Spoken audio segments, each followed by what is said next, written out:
Welcome into ESPN Headlines. I'm Cassidy Hubbard. We have a headline out of the NBA for you. Kobe Bryant underwent surgery Wednesday morning to repair the torn rotator cuff in his right shoulder and is expected to miss about 9 months, meaning his 19th season in the NBA has come to an end. For more on this story, welcome in Baxter Holmes, who covers the Lakers for ESPNLA.com. And Baxter, what are Kobe's doctors saying about how the surgery went?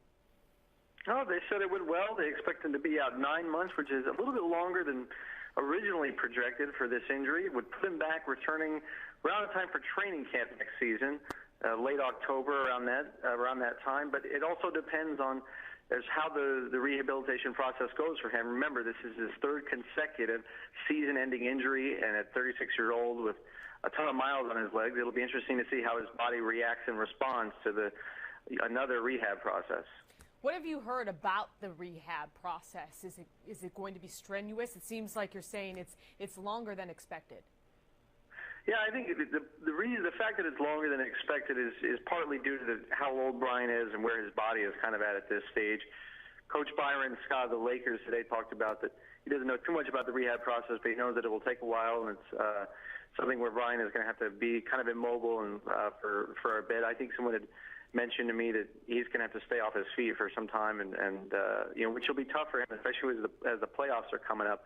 But the Lakers do expect for him to be active in free agency recruiting this summer. So again, there's a lot ahead for him this coming summer and leading into training camp, if he in fact is ready to go by that time next season. You talk about there's a lot ahead of him. He's 36 years old, as you mentioned, 3 major injuries in the span of 16 months. So it begs the question, is he done?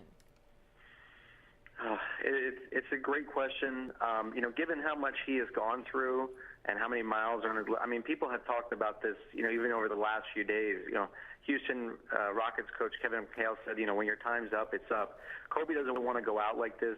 He wants to end his legacy on his own terms. And let's not forget the fact that he has $25 million left on his deal next season. I think if he can return to any sort of playable state, even if it means playing 20 minutes or less, or anywhere from 20 to 25 minutes the rest of the season, I think the Lakers will be fine with that, and so will Kobe. Yeah, he's set to be the highest paid player next season. We heard Kobe joke about how he hurt his shoulder by passing too much, but in all seriousness, could this injury have been prevented? I think if the Lakers had taken more precautions in terms of playing him fewer minutes throughout the course of the season, sitting him out the second games at back-to-backs, perhaps even longer road trips, this could have been staved off. But I also think that a big factor in this is just the amount of mileage that he's put on his body at this stage in his career. And I also think that, he's always played through injuries as well, versus taking kind of precautionary rest or maybe doing surgeries instead of just playing through them. This is kind of the culmination of everything. A disappointing blow for both Kobe and Lakers fans, as Kobe was selected to his 17th All-Star team, but unfortunately won't be able to participate for the second straight season. Baxter Holmes with the latest on Kobe Bryant undergoing successful surgery to repair the torn rotator cuff in his right shoulder, keeping him off the basketball court for the next 9 months. And I'm Cassidy Hubbard. This has been your ESPN Headline.